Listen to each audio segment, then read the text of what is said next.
wabarakatuh. Waalaikumsalam warahmatullahi wabarakatuh. Alhamdulillahirabbil alamin. Wassalatu wassalamu ala asrofil anbiya'i wal mursalin wa ala alihi wa sahbihi ajma'in, amma ba'du. Pertama, marilah kita panjatkan puja dan puji syukur kehadirat Allah Subhanahu wa taala.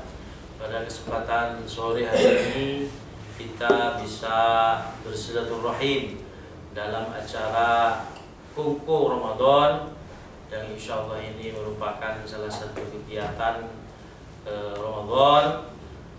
Mudah-mudahan kita dicatat sebagai kegiatan ini sebagai ibadah kepada Allah Subhanahu wa taala. Yang kedua, selawat serta salam marilah kita aturkan kehadiran Nabi besar Muhammad sallallahu alaihi wasallam.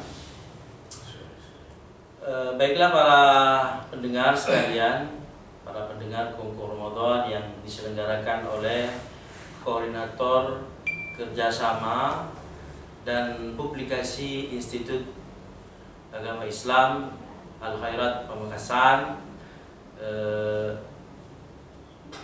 Ini merupakan salah satu kegiatan kami di bulan suci Ramadan dalam rangka mengisi hari-hari bulan suci Ramadan dan juga dalam rangka mengisi hari libur para mahasiswa yang saat ini sedang berada di rumah masing-masing. Baiklah, dengan momentum ini pula kita akan berbincang-bincang dengan para narasumber yang sudah ada di hadapan saya. Kita dalam rangka tanggal 2 Mei yang merupakan Hari Pendidikan Nasional. Yang kedua juga dalam rangka mengisi hari bulan puasa di bulan suci Ramadan. Kami sengaja mendatangkan beberapa narasumber yang akan mengisi pada Kongko Ramadan yang kita desain tidak seperti terlalu resmi, namun secara substansi dapat memberikan pencerahan, dapat memberikan ilmu kepada para pendengar, khususnya para mahasiswa dan para masyarakat pada umumnya. Baiklah, disebut di awal tadi kita akan mengisi momentum Hari Nasional, Hari Pendidikan Nasional yang juga berada pada bulan suci Ramadan. Pertama bahwa kita pada bulan suci Ramadan ini juga dihadapkan pada persoalan-persoalan seperti wabah COVID-19, juga menjadi satu pemikiran bagaimana kemudian pendidikan itu bisa tetap dilaksanakan sebagaimana normalnya, walaupun agak sulit ya melaksanakan kegiatan-kegiatan pendidikan, pembelajaran pada situasi yang sangat darurat ini, sehingga pemerintah mengeluarkan surat edaran untuk belajar dari rumah, mengurangi aktivitas-aktivitas, menjaga physical distancing atau social distancing, sehingga wabah yang semakin hari semakin misterius ini bisa diatasi, bisa diputus mata rantainya, sehingga mengurangi dampak penularannya. Baiklah para pendengar sekalian, kita kembali ke dampak yang kami lihat di dalam persoalan ini, khususnya pada COVID-19 ini.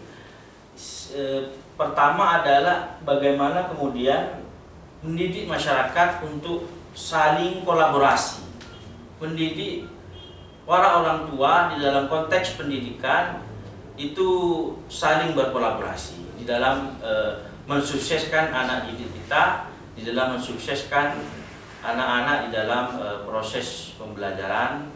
Kalau Ki Hajar Dewantara itu terkenal dengan Tripusat Pendidikan. Bagaimana pendidikan dilaksanakan di sekolah, kemudian dilaksanakan di rumah, kemudian dilaksanakan di lingkungan. Nah, sekarang dalam situasi wabah seperti ini, nampaknya pendidikan tidak lagi berpusat pada sekolah, walaupun sekolah masih memberikan tugas dan sebagainya, namun secara skala besar, namun skala tanggung jawab itu sudah berdampak atau berpusat kepada home atau rumah. Bagaimana di situ orang tua, kemudian saudara yang ada di dalam rumah itu menjadi sumber pendidikan itu sendiri.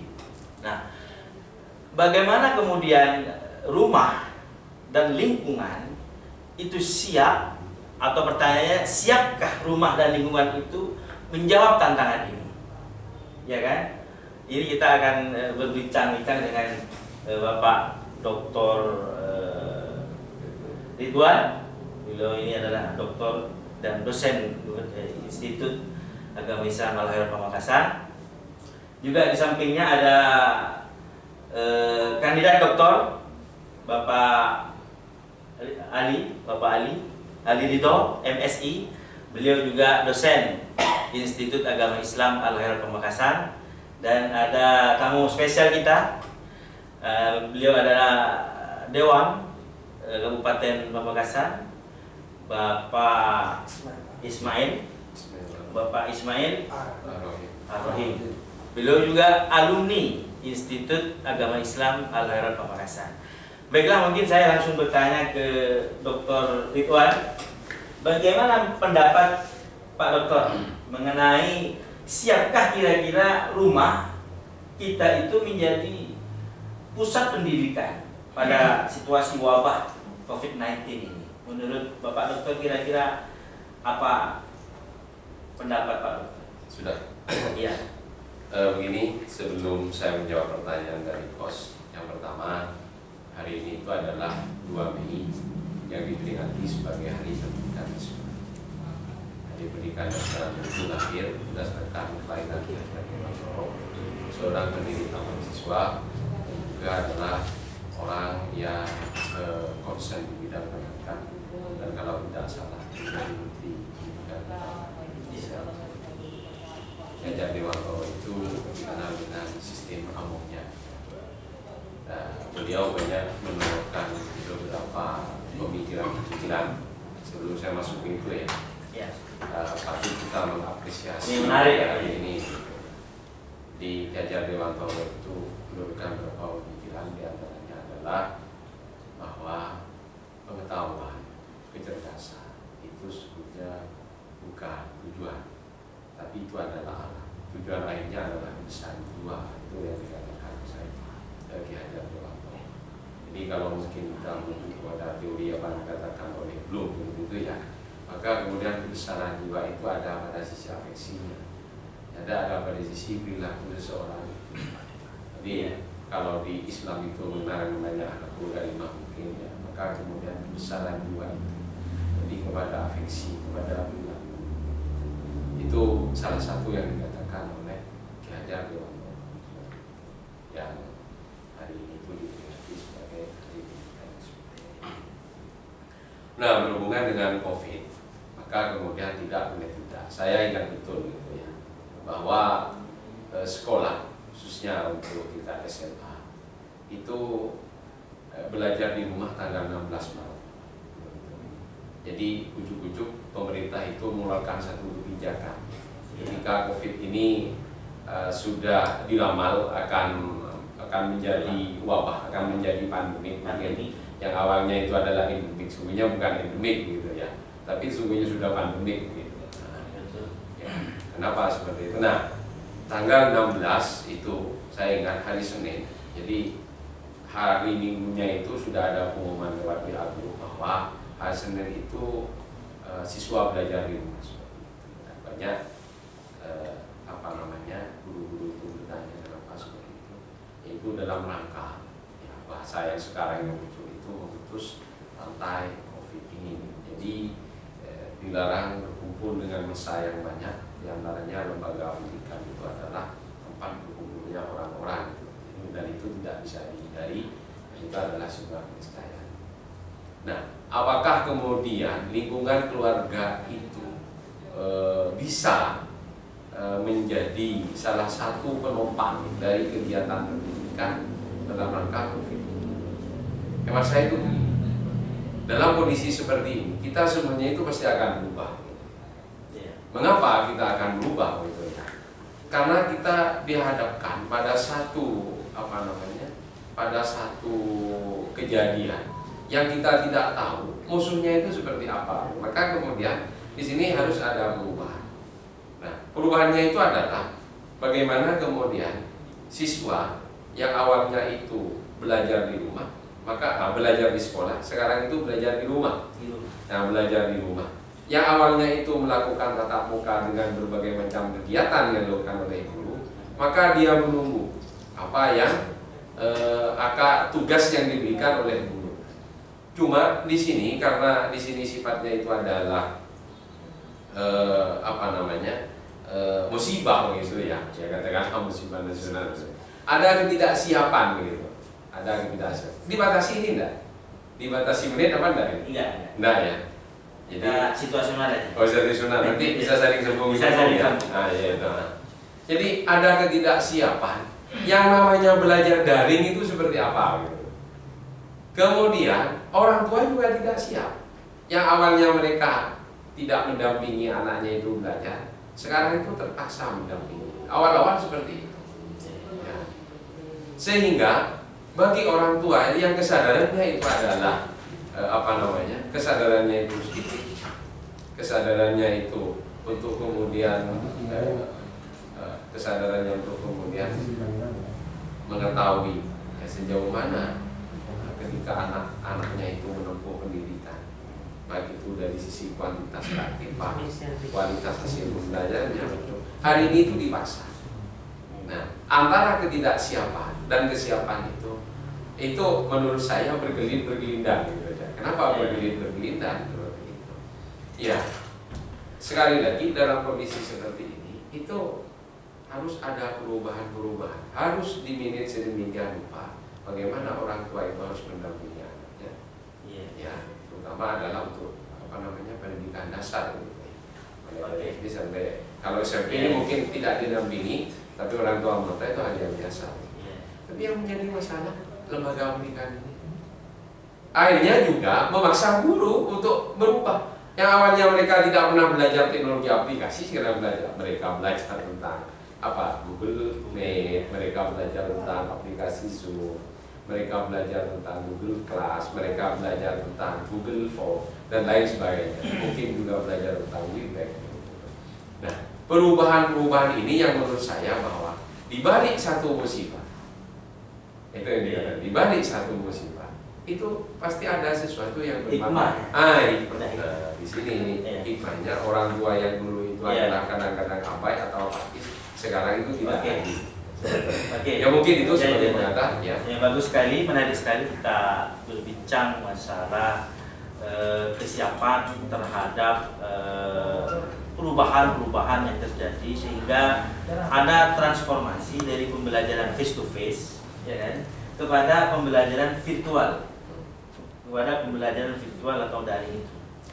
Yang menarik lagi nih ke Pak Dekan Fakultas Tarbiyah, Pak Ali ini kebetulan ada bersama kita.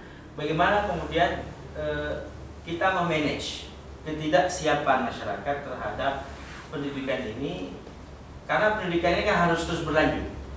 Jangan kita berpikir pendidikan harus berhenti ketika ada situasi seperti ini.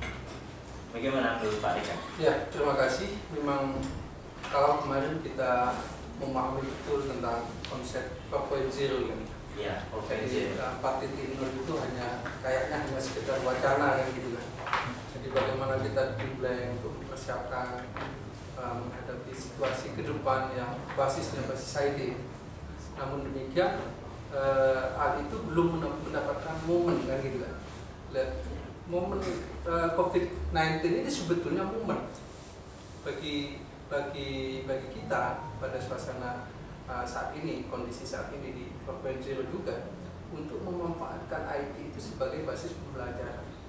ketika pertanyaannya misalnya tadi disampaikan oleh host, bagaimana untuk mempersiapkan? Memang betul apa disampaikan Pak Ridwan tadi, dengan kondisi yang sifatnya dadakan, itu kan kayak menjadi sesuatu yang dilema bagi masyarakat kita. Satu sisi kita harus melanjutkan pendidikan ini, sisi yang lain kita tidak ada kesiapan. Maka dari itu nyambung terhadap 4.0, kita memang harus memberikan edukasi, pembelajaran kepada masyarakat bahwa perubahan itu ada. Perubahan itu ada dan terus ada, dan ke depan ini basisnya tidak hanya sekedar bagaimana pembelajaran di kelas, bahwa ke depan ini pembelajaran sudah tidak berbasis face to face saja, juga bisa berbasis online. Ini menjadi sebuah tantangan bagi kita semua. Mungkin Pak Ismail nanti menambah di bagaimana kebijakan, kebijakan memberikan edukasi melalui perangkat mungkin ya, perangkat desa dan seterusnya, mengedukasi masyarakat bahwa pembelajaran keberlangsungan pendidikan itu penting kan gitu. Ya, betul. Nah, keberlangsungan pendidikan itu penting. Sejauh ini saya melihat memang masih setengah-setengah. Kondisi masyarakat kita masih setengah-setengah. Ketika melihat kondisi masyarakat di perkotaan misalnya, itu lebih siap kan itu menghadapi kondisi yang seperti ini.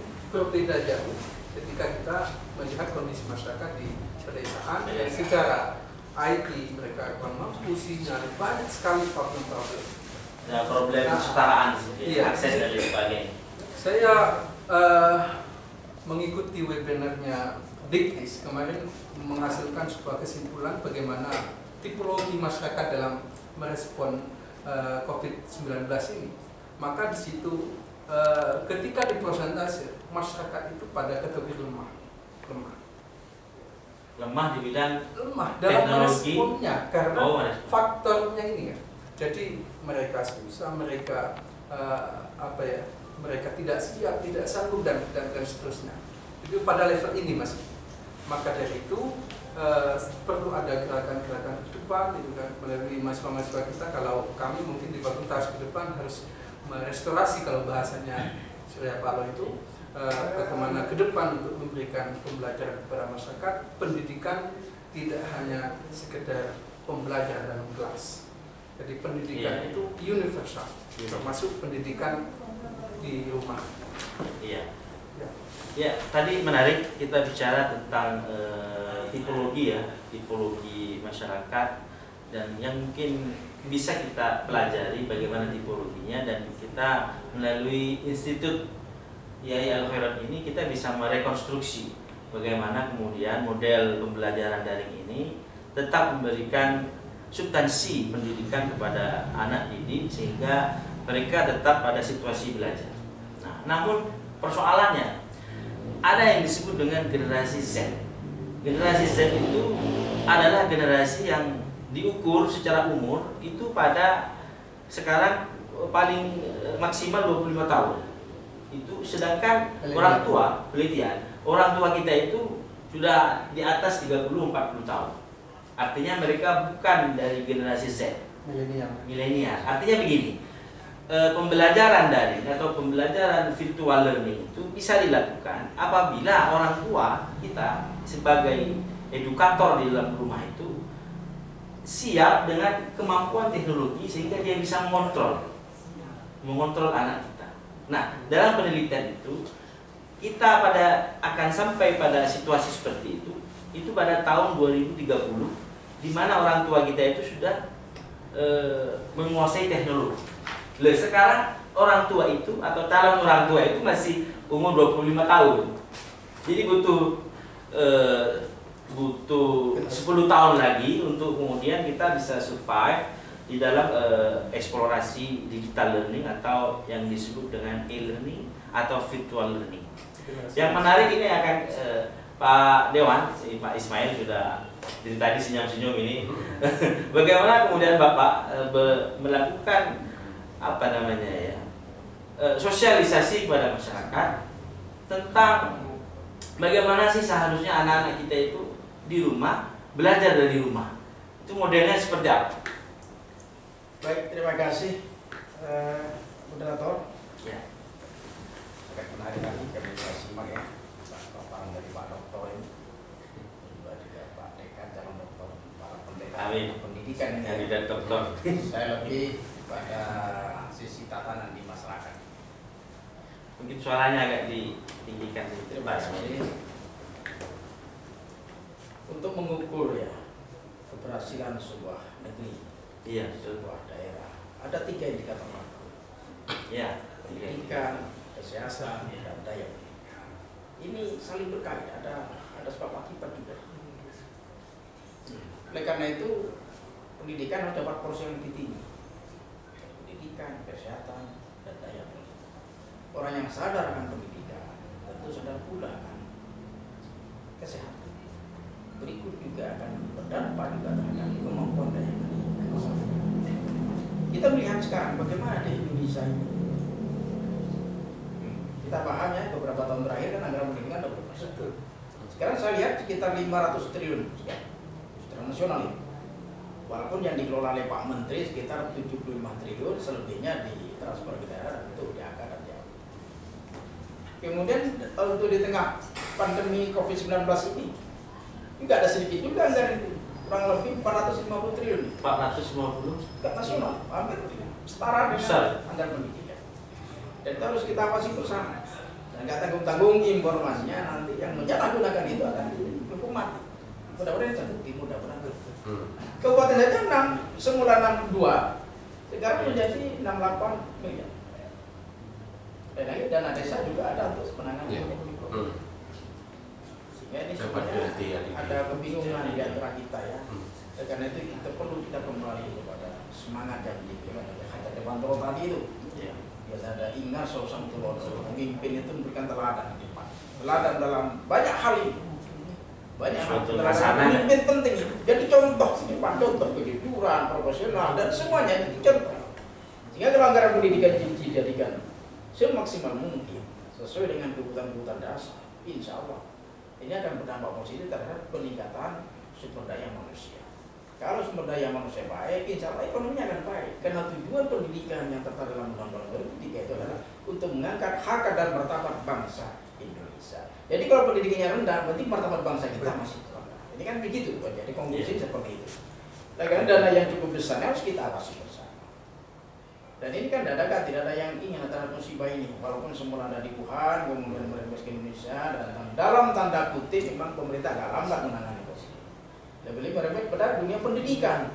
Ini ada ketimbangan yang luar biasa antara kota dan desa. Di kota saja yang punya kemampuan pendidikan itu berapa persen? Lebih itu kemana di bidang IT tadi. So, ketimbang kalau SD 1 Barco dengan SD 1 Bukit Tengah.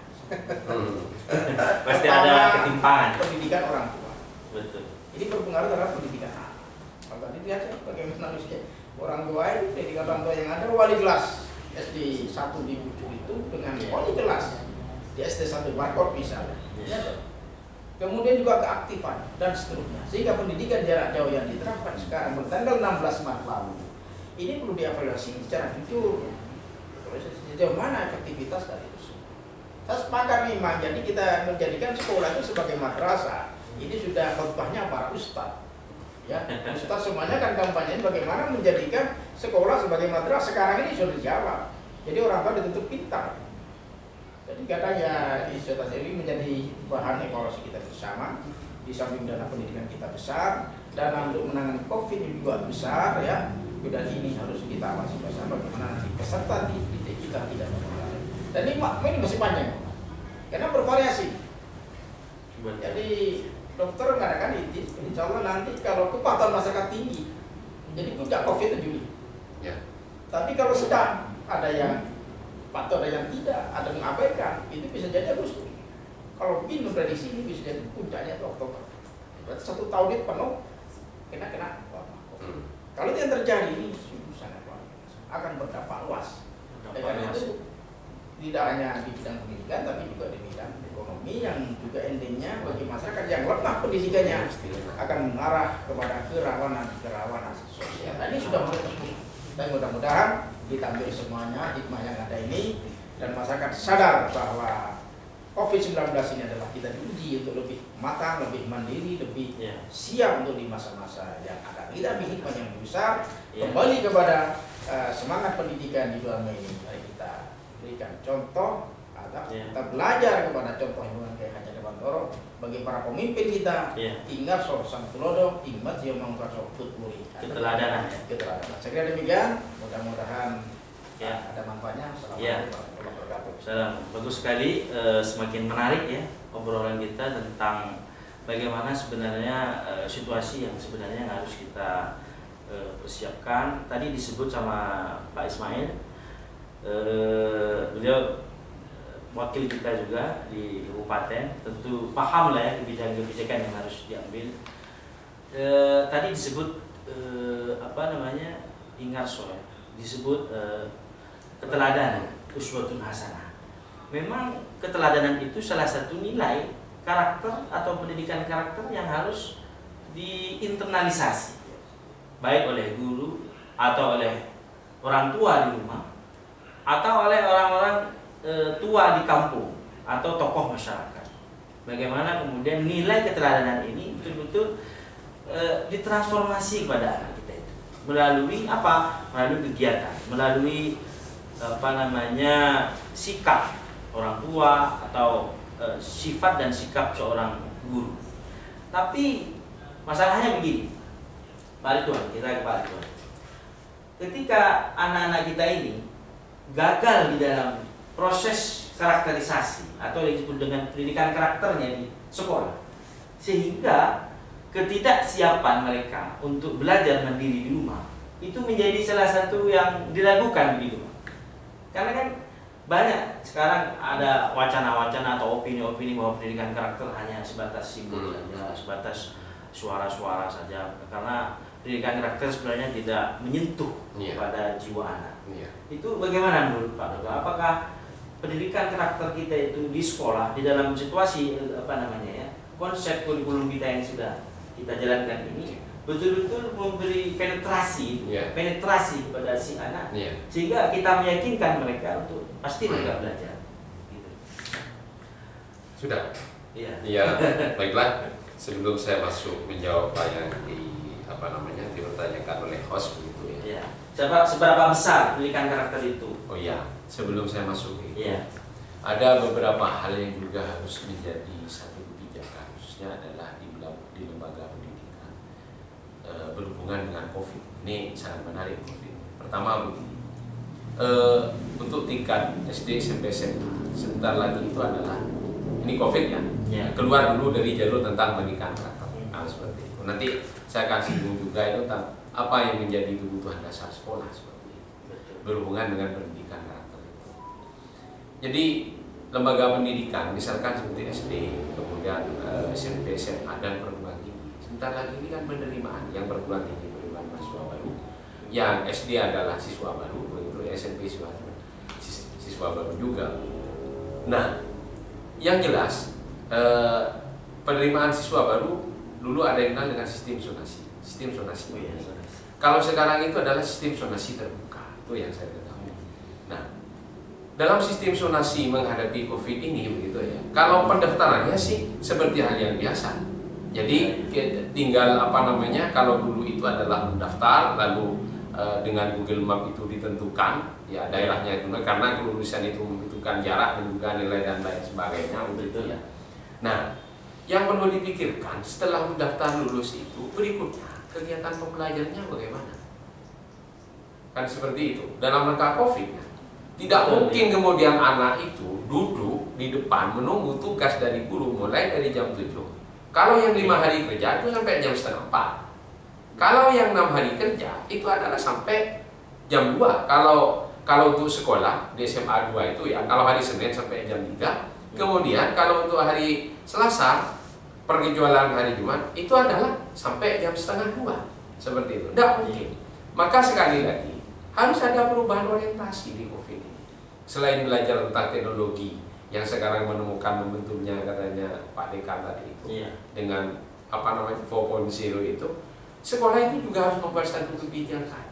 Bagaimana kemudian meramu satu kegiatan pembelajaran begitu itu ya yang sesuai dengan kondisi COVID. Ini kedepannya harus sudah seperti itu. Perguruan tinggi, Pak Ali sebagai dekan mungkin bisa mengusulkan kepada Pak Rektor.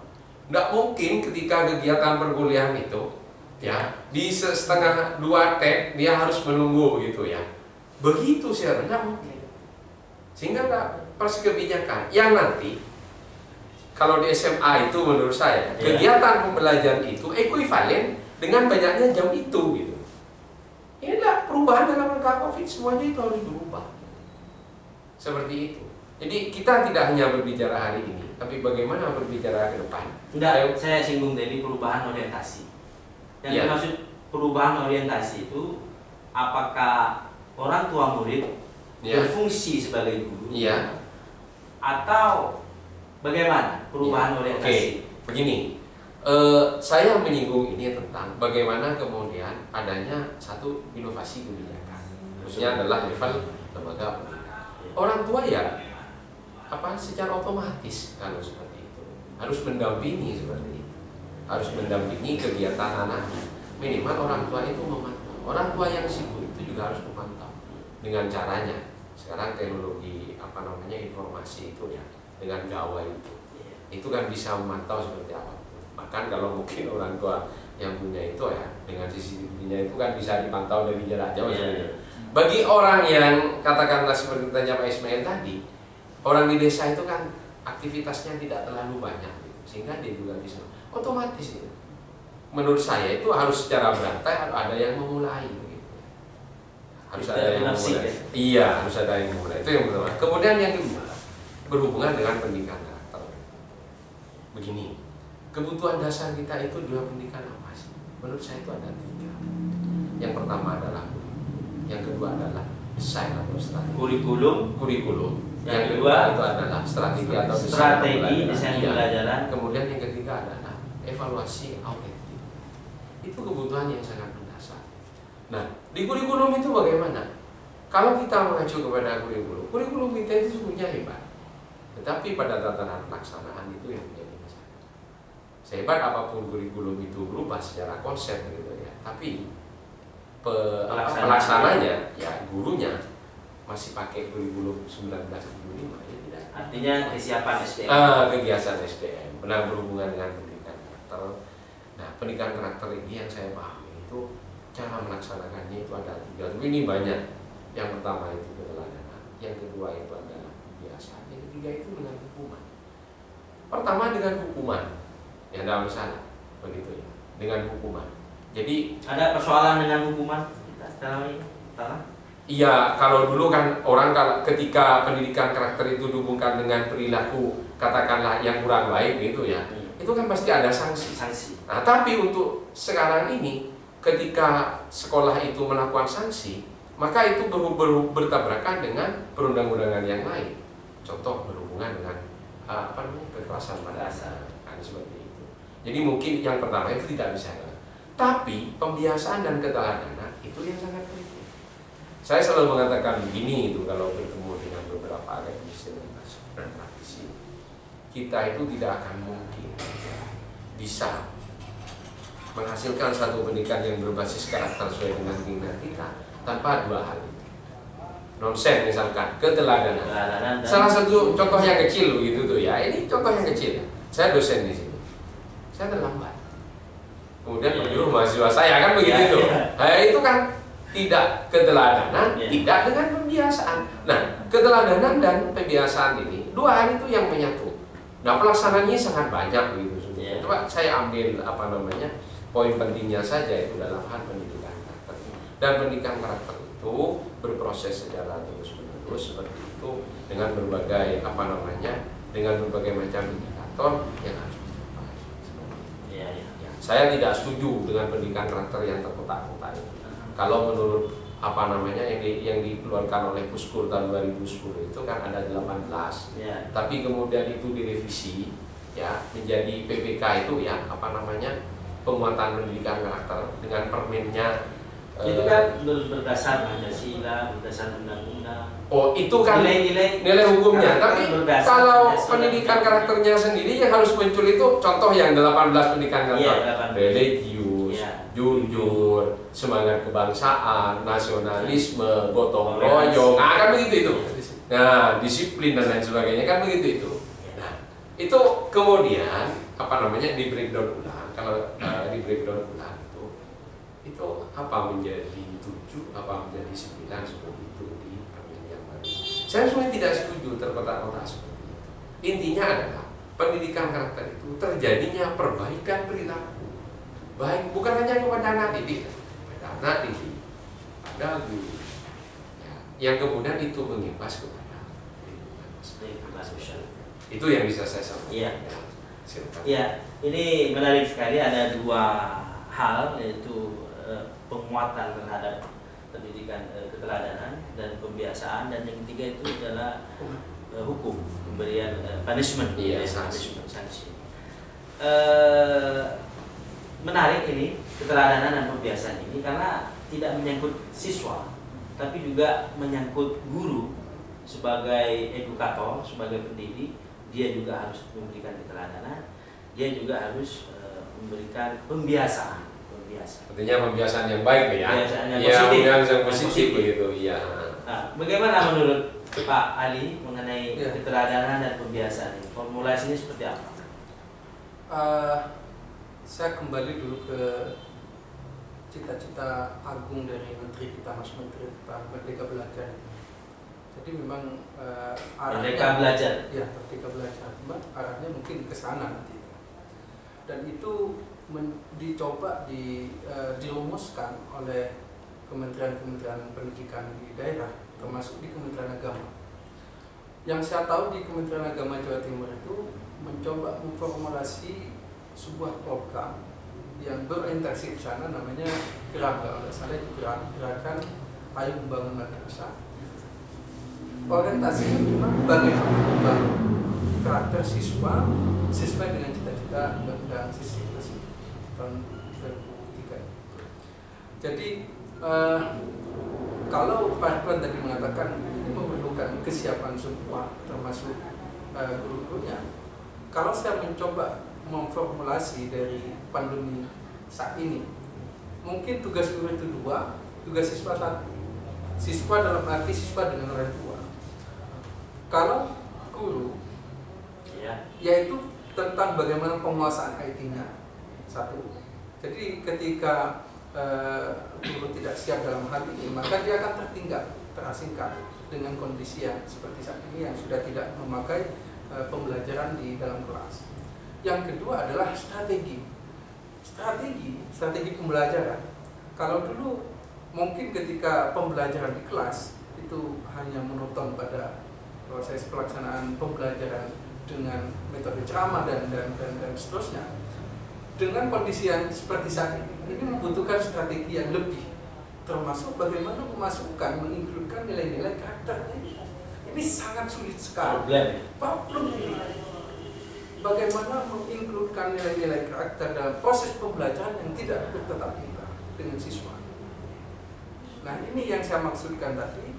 Kalau tugas dalam kondisi pandemi saat ini, tugas guru mungkin 2, tugas siswa hanya 1, tugas guru lebih dari 1. Kalau siswa yaitu mengikuti dengan dan berkolaborasi dengan orang tua, tentunya bagaimana orang tua tidak hanya menjadi ibu asuh, menjadi bapak asuh, namun juga menjadi pemberi karakter juga kepada pemantau terhadap anaknya, yang juga sekaligus jadi gurunya secara langsung di madrasah. Hanya itu. Namun ketika banyak sekali tugas, minimal 2. Jadi penguasaan terhadap IT, yang kedua adalah formulasi strategi yang baik di tengah kondisi yang seperti saat ini. Apa sudah Bapak Ali menemukan format atau sekolah yang betul-betul berbasis karakter? Saya kira itu masih agak sulit ya, kecuali mungkin pesantren ya. Ini boleh saya nama-nama? Iya. Begini, sungguhnya banyak ikon yang kita miliki untuk menjadi sekolah. Salah satu kalau ingin membangun karakter, katakanlah sekarang banyak sekolah itu menjadi sekolah adiwiyata kan begitu. Banyak sekolah Silahkan, monggo. Sudah hadir apa nih? Bapak Wakil Rektor, Pak Wakil Rektor 1, Pak Abidi Wahid. Silakan Pak. Kenapa? Kita sedang kongko Ramadan. Iya, Pamekasan. Kebetulan sekarang momentumnya Hari Pendidikan Nasional. Jadi kita sedang berdialog, berbincang mengenai pendidikan di dalam situasi COVID-19 gitu. Kita sampai pada silakan. Oke, Pak. saya menambah dari apa yang dikatakan oleh Pak Ali. Sungguhnya kalau di sekolah khususnya adalah sekolah yang di bawah pendidikan pendidikan, itu banyak ikon yang bisa dilaksanakan. Contoh, misalkan sekolah adiwiyata. Sekolah adiwiyata itu bisa menjadi ikon untuk pendidikan karakter gitu. Nah, cuma permasalahannya di kontinuitasnya gitu loh. Kalau dia sudah juara, levelnya itu bukan hanya nasional ya. Ada yang sudah ASEAN. Contoh yang ASEAN itu adalah seperti SMP Negeri 1 Larangan itu levelnya ASEAN itu sudah. Jadi kontinuitasnya di kita itu yang lemah. Ya, kalau ada satu kegiatan kita mengikuti itu biasanya sampai pada titik puncak final itu adalah menjadi juara itu. Habis jadi juara, bagaimana kemudian mempertahankan itu? Jadi kontinuitasnya itu. Kemudian yang kedua adalah, saya kemarin bilang, sekolah ramah anak. Saya coba search di Pamekasan ini ya, sekolah ramah anak itu di Google. Ternyata yang deklarasi sekolah ramah anak itu hanya SDN Gledek aja. Yang lain itu belum ada deklarasi. Padahal sekolah ramah anak itu adalah salah satu pintu masuk untuk pendidikan karakter. Karena apa? Di situ tidak memunculkan kekerasan. Iya, anti-bullying. Dan anti-bullying, anti-rasis begitu ya. Menghormati perbedaan di situ itu. Jadi yang namanya inklusivitas begitu ya. Pada sekolah ramah anak itu di situ itu adalah harus dimunculkan. Anak seperti apapun begitu ya. Ini karakter yang dibangun begitu itu. Kalau sekolah adiwiyata itu jelas. Jadi membangun karakter itu dengan bagaimana dia membiasakan mencintai lingkungan sekitarnya, kan seperti itu. Nah, kalau yang ini adalah bagaimana memanusiakan manusia. Sekolah ramah anak ini gitu. Kemudian misalkan lagi adalah sekolah anti bullying misalkan. Ini terlepas dari sekolah yang ramah anak itu tadi misalkan. Sekolah berjejaring misalkan. Itu adalah seperti itu ya, sekolah damai gitu ya. Jadi banyak sesungguhnya ini Pak Mufik itu untuk kemudian sekolah itu memunculkan satu karakteristik atau nilai-nilai karakter ini. Yang penting kontinuitasnya itu adalah berjalan gitu secara terus-menerus, tidak kemudian mengalami fluktuasi. Ketika ada lomba tensinya itu naik, tapi ketika lomba itu adalah selesai, tensinya itu turun seperti itu. Itu yang terjadi loh pada kita itu ya. Kalau dari penelitian saya terbaru itu tentang pendidikan karakter di pesantren. Saya baru saja melakukan penelitian itu sehingga menghasilkan 3 karakter, yaitu di Pondok Bata-Bata ada program namanya Taruna. Jadi kalau selama ini mungkin pendidikan karakter sangat melekat dengan pesantren, itu kan nilai-nilai yang betul-betul melekat terhadap karakternya itu apa kan gitu, belum muncul kan gitu. Ya walaupun sebagian juga banyak menemukan hal yang lain. Di program Taruna ini saya menemukan 3 hal. Yang pertama adalah disiplin, kedisiplinan. Yang kedua ada toleransi. Yang ketiga itu adalah nasionalis. Jadi program ini menariknya bukan menjadi sebuah program pendidikan sebagaimana Taruna di luar. Ini hanya menjadi sebuah program yang include terhadap madrasah, yang memberikan bekal tambahan kompetensi di bidang ketarunaan, jadi kemiliteran. Jadi ini kayak kompetensi tambahan. Namun ini menjadi sebuah karakter. Saya temukan di situ 3 ini. Jadi betul-betul beda dengan siswa-siswa yang lain dari tingkat kedisiplinan. Yang kedua dari nasionalismenya.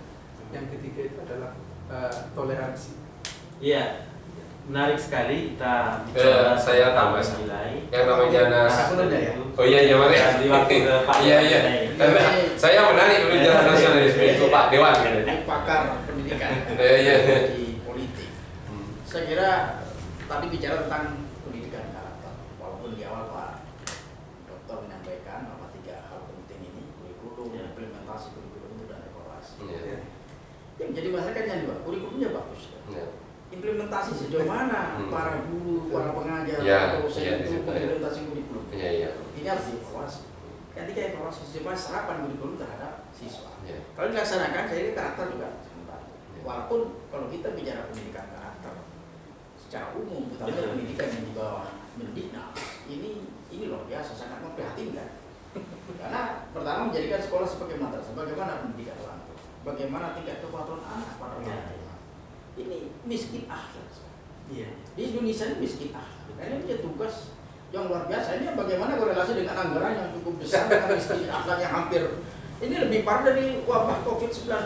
Luar biasa Pak Dokter. Jadi persoalan ini sangat majemuk besar, sangat kompleks. Satu sisi kita bagaimana menerapkan teknologi IT tadi itu untuk wali siswa itu punya kemampuan di bidang IT. Dan otomatis mereka juga dituntut mapan di bidang ekonomi. Betul ya. Kita wali kita kayaknya di pedesaan yang punya Android itu berapa persen? Ini harus diteliti. Para dokter ya, para dekan meneliti itu sebenarnya. Para mahasiswa yang dituntut. Ini PR kita ini. Itu diteliti.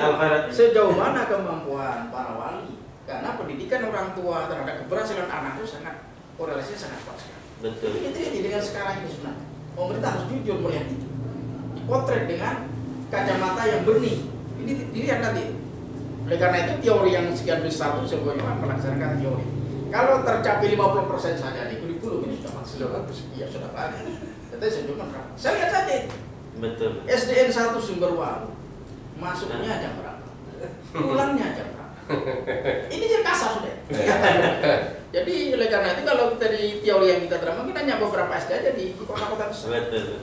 Sebenarnya ini masalah yang sangat besar, yang sangat krusial. Oleh karena itu kita harus jujur melihat keadaan ini.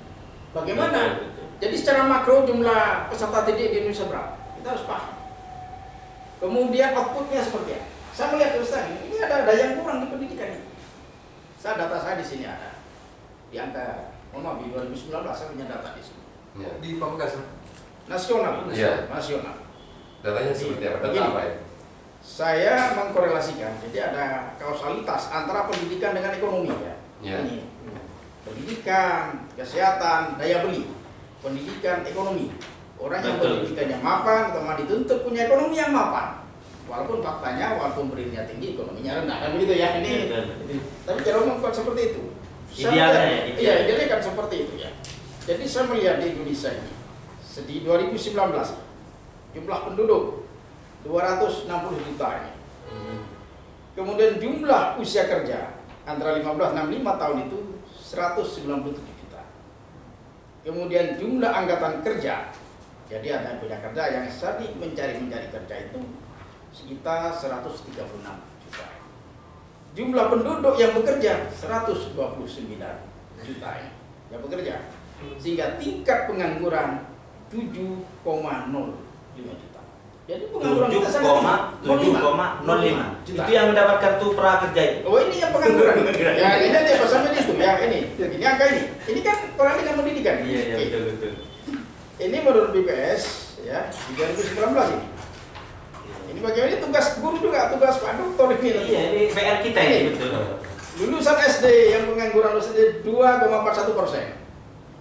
Lulusan SMP yang menganggur 4,75%.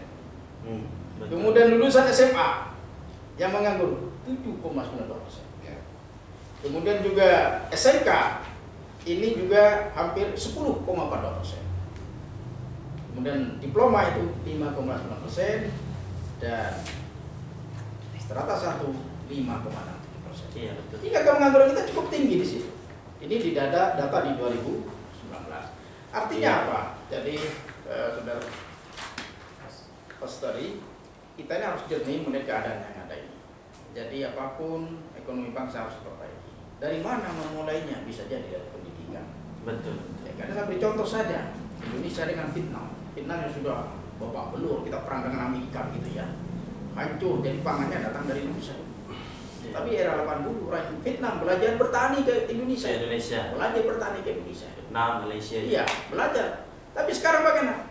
Mereka malah menjadi sumber pangan, ekspor kemana-mana.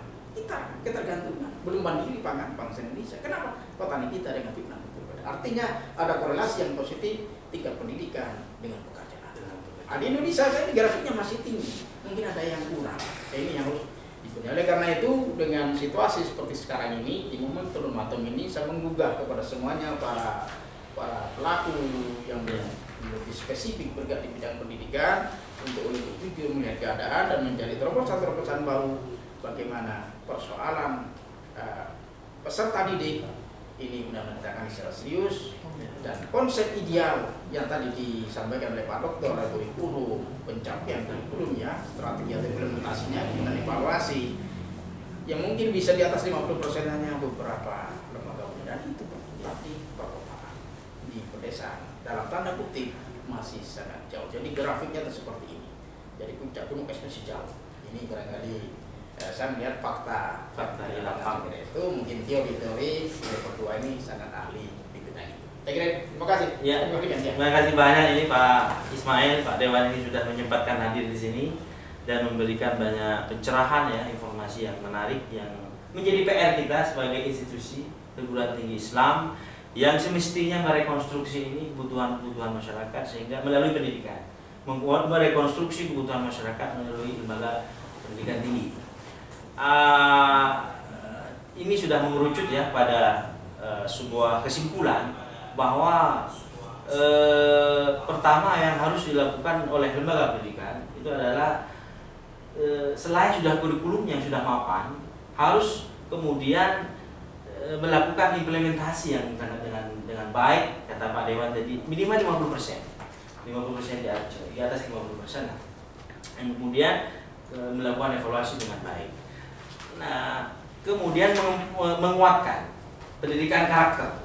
Pendidikan karakter ini nampaknya sangat urgen, penting untuk kemudian ditanamkan atau dipenetrasikan kepada anak-anak didik kita di sekolah atau di kampus-kampus sehingga mereka di dalam konteks apapun mereka selalu survive, siap gitu. Yang terakhir apa yang disampaikan oleh Pak Ismail tadi, bahwa pendidikan, ekonomi dan kemudian kesehatan itu adalah apa namanya, sirkulasi atau siklus yang sangat berkelindan atau berkaitan satu sama lain, di mana porsi pendidikan harus menjadi perhatian pemerintah, perhatian lembaga pendidikan, juga perhatian orang tua di rumah. Dan kemudian kesemuanya itu sebenarnya kalau ditarik gitu ya, ini pada ending kongko kita ini ada pada budaya timur. Budaya timur itu memang cenderung interaksi sosial. Pendidikan timur itu lebih pemikirannya, mindsetnya adalah lebih kepada sosialis daripada pendidikan barat yang lebih idealis atau lebih individualis. Makanya orang barat itu cenderung individualistik daripada orang timur yang memang sosialis. Nah, mungkin karena orang timur atau pendidikan ketimuran itu lebih sosialis, mereka lebih apa ya, menomorduakan gitu ya, menomorduakan kemajuan teknologi dan sebagainya. Sementara pendidikan di barat itu yang cenderung individualistik, materialistik, itu lebih menomorsatukan teknologi sehingga mereka adalah orang-orang yang paling apa namanya ya, kelompok-kelompok gitu ya, yang paling siap untuk menghadapi pola-pola virtual, teknologi dan lain sebagainya. Mungkin tidak lepas dari itu ya. Nah, tugas kita ini terakhir, tugas kita sebagai Pak Ismail sebagai Dewan Wakil kita di Kabupaten, kemudian ini Pak Ali sebagai Dekan, kemudian Pak Ridwan sebagai praktisi pendidikan, juga dosen.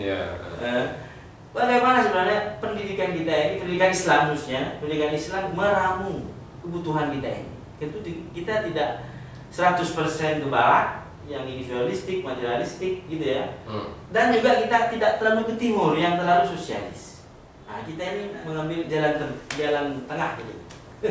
Bagaimana ini pola ini terakhir nih Pak? Ya, oke. Terima kasih.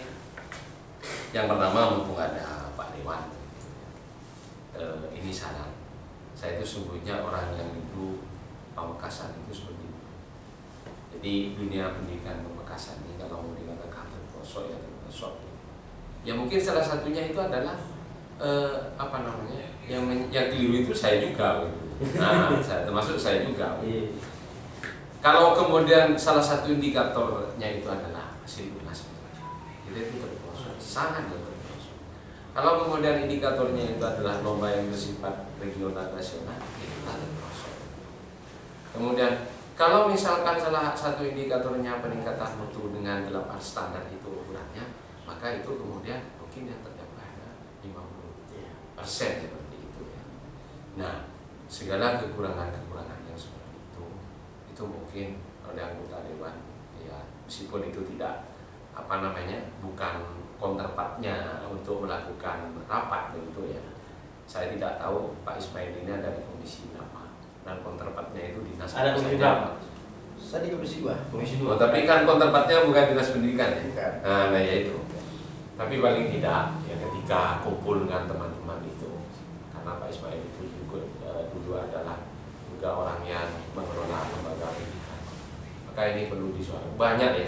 Ada berapa misalkan yang menjadi concern itu kalau di dunia berbicara tentang pemerataan pendidikan. Tadi sudah dibahas pemerataan itu misalkan menyangkut bagaimana teknologi informasi. Betul. Kemudian adalah 6 peningkatan itu dan penguatan. Nah, 3 hal ini yang mungkin kita berhubungan dengan kebijakan pendidikan yang bisa kita. Poin-poinnya ini sangat banyak. Ya, poin-poinnya ini sangat banyak. Yang kemudian kalau kita diskusi 2 jam di sini itu tidak cukup untuk kemudian apa namanya membahas 3 hal itu, pemerataan itu bagaimana, peningkatan mutu dan penguatan mutu itu bagaimana. Itu yang pertama.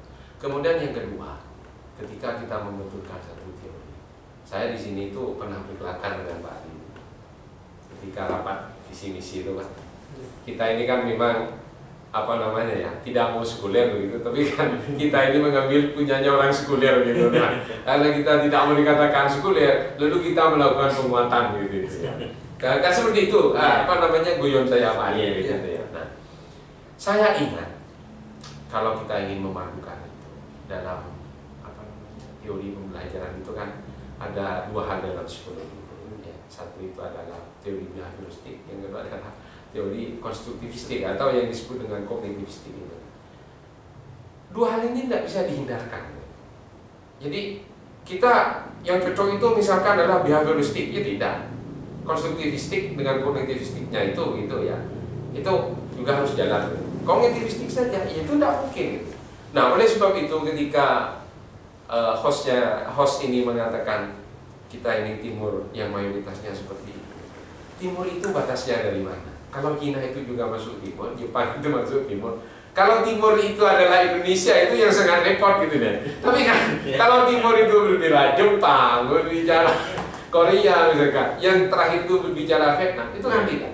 Jadi kita ini sekarang ya bukan bertumpu kepada 2 teori besar itu. Satu sosialis, yang kedua adalah kapitalis. Tidak, menurut saya. Ya. Tapi orang lebih arahnya kepada kapitalistik begitu. Tapi di dalam kapitalistik itu sendiri muncul sosialis begitu. Kan seperti itu ya. Tidak ujuk-ujuk kemudian ketika orang kaya itu tidak mau bersedekah. Sedekah itu sosialis sesungguhnya.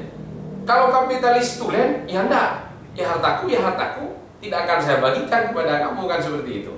Nah, dalam rambut seperti ini menurut saya itu adalah seperti yang saya katakan tadi, munculnya kesadaran. Munculnya satu kesadaran. Kesadaran ini Pak, menurut Paulo Freire itu ada 3.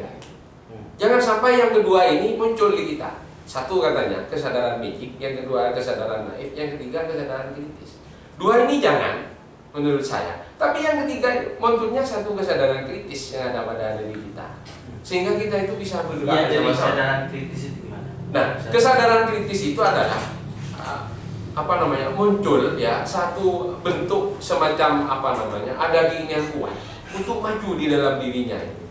Ya, katakanlah misalkan dengan memakai rasionalitas. Betul. Ya, kemudian mempergunakan logika. Ya. Artinya menggabung keduanya. Iya, tidak seperti itu sungguhnya. Jadi kesadaran kritis itu dibangun oleh satu kesadaran di mana kita itu beranjak secara terus-menerus seperti itu ya. Kita ini tidak ada pada kesadaran magic. Kesadaran magic ini adalah satu bentuk kesadaran yang di luar nalar kita. Kalau misalkan kesadaran naif begitu ya, kita itu selalu terindoktrinasi. Jadi setiap doktrin begitu itu akan kita lakukan tanpa kemudian kita menolak doktrin itu benar apa tidak, salah apa tidak, sesuai apa tidak,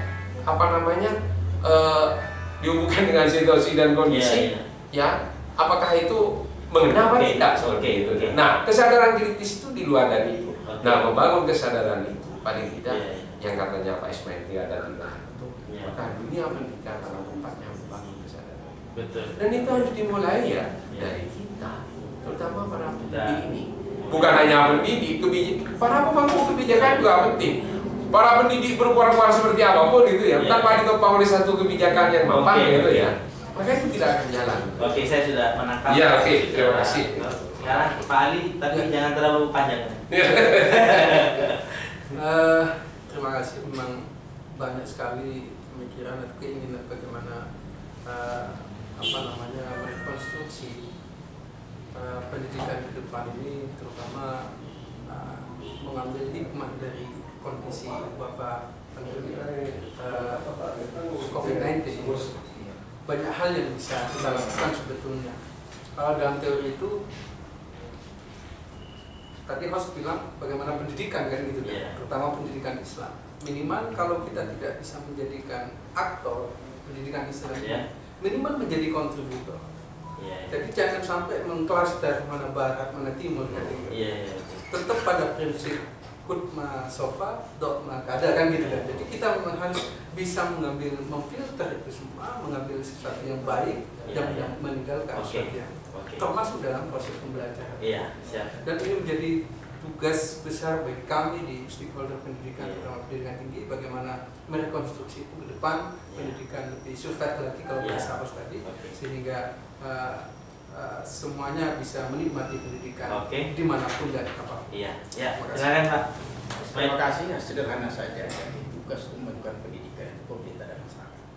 Betul. Saya melihat pemerintah sudah membutuhkan dana cukup besar, 20% lebih cukup besar. Walaupun saya tangkap lembaga pendidikan belum siap itu. Jika hanya belajar untuk bagaimana menyerap anggaran, bagaimana memaksimalkan anggaran dengan meningkatkan mutu pendidikan. Ini saya lihat. Maaf Pak Rektor ya. Maaf. Saya lihat di Indonesia ini, ini bagaimana terserah. Belajar untuk bagaimana menyerap anggaran, bukan bagaimana dia menggunakan anggaran supaya baiknya sehingga akan laku. Karakter pendidikan mumpuni betul. Jadi dia mulai dari pendidiknya, siswanya, pendidikan karena pendidikan formal, non formal, informal harus saling berkait ini, saling berhubungan di situ. Insya Allah. Oleh karena itu, kami dengan kewenangan kami juga, walaupun kami di Komisi 2 saja bidang ekonomi ya, pendidikan ekonomi tidak bisa dipisahkan. Betul. Yang saya minta kepada para insan pendidik ini perlu melakukan penelitian. Mungkin ada 3 desa yang paling di pelosok desa itu, menuju barat, desanya Pak Wakil Bupati, SDN 1 Bukit Barat, SDN 1 Pengharaman, atau SDN 1 ngambil wilayah Rek-Rek. Kemudian SDN 1 baru rampung atau SDN 1 Ladang. Gitu. Siswanya, wali siswanya, dan sejauh mana penerapan kurikulum di situ. Ini hasilnya kami butuhkan. Kita publis. Ini menjadi bukan persoalan Pamekasan, contoh kecil. Ini menjadi masalah nasional. Jadi Pak Doktor dan Pak Dekan ini bisa menentukan itu meneliti. Sederhana penerapan kurikulum. Jadi catatan kami. Jam pendidikannya, keaktifan gurunya, outputnya terhadap siswa. Karena kalau jujur, jadi bibit-bibit cerdas itu Pamekasan luar biasa. Iya, sudah dari belakang, dari sana luar biasa itu. Tinggal ada benang merahnya harus kita cari. Yang tidak setara antara kota dengan desa. Nah, saya potong namanya Pak Ismail. Pak Ismail dari kemarin kok utara terus yang dibicarakan. Sekarang pada bicara. Sama saja, monggo. Jadi saya dari oleh karena kalau kita teliti ya, terak misalnya, tidak apa-apa SDN 1 terak diteliti. Iya. Kita padukan. Kalau ada Pak SD hubungan dengan ini juga. Lah ini saya juga 2 jempol. Ini menjadi bencana nasional. Betul. Mau bicara apa para pemangku pendidikan? Anggarannya sudah besar. Betul. Dan hanya belajar bagaimana menyerap anggaran, tetapi bagaimana menggunakan anggaran sebagaimana disabdakan, bukan saja dipesankan oleh Ki Hajar Dewantara tadi itu. Jadi ingat sosok tulodo, ingat dia memengkaso tuturi. Kalau 3 hal dilaksanakan, insya Allah persoalan karakter selesai. Insya Allah. Iya, terima kasih pada semua narasumber. Ada Pak Dr. Ridwan, ada Pak Ali, Pak Ismail. Kita tiba pada akhir atau di ujung acara. Saya yakin para pendengar di rumah sudah mendapatkan kesimpulan dari obrolan kita 1 jam 2 jam ini. Mudah-mudahan apa yang kita obrolkan ini bermanfaat untuk kita semua. Paling tidak kita mengetahui bahwa pendidikan karakter itu merupakan satu konsep pendidikan yang sangat penting untuk dilakukan di sekolah dengan menyempurnakan atau memaksimalkan kurikulum, kemudian implementasi kurikulum, strategi pembelajaran, jiwa gurunya, jadi disebut juga dengan ruhul mudarris atau jiwa guru, dan kemudian juga disebut evaluasi, memperkuat evaluasi dengan beberapa catatan yang disebut oleh Pak Ismail, sangat bagus menurut saya. Mudah-mudahan pendengar yang ada di rumah benar-benar mendapatkan hasil atau manfaat dari apa yang kita utarakan di acara Kungku Ramadan bersama IAI Al-Khairat Pamekasan. Akhirul kalam, terima kasih sekali lagi kepada para narasumber yang hadir. Wallahu a'lam ila aqwamit thoriq. Assalamualaikum warahmatullahi wabarakatuh. Waalaikumsalam warahmatullahi wabarakatuh. Sudah aja, Mas. Iya. Saya ini mau tak tuli mulai pasti aku kerok cilen. Iya. Kita kesini aja, kita siapkan muka. Udah, saya siapkan muka. Kalau ini belajar kanunku.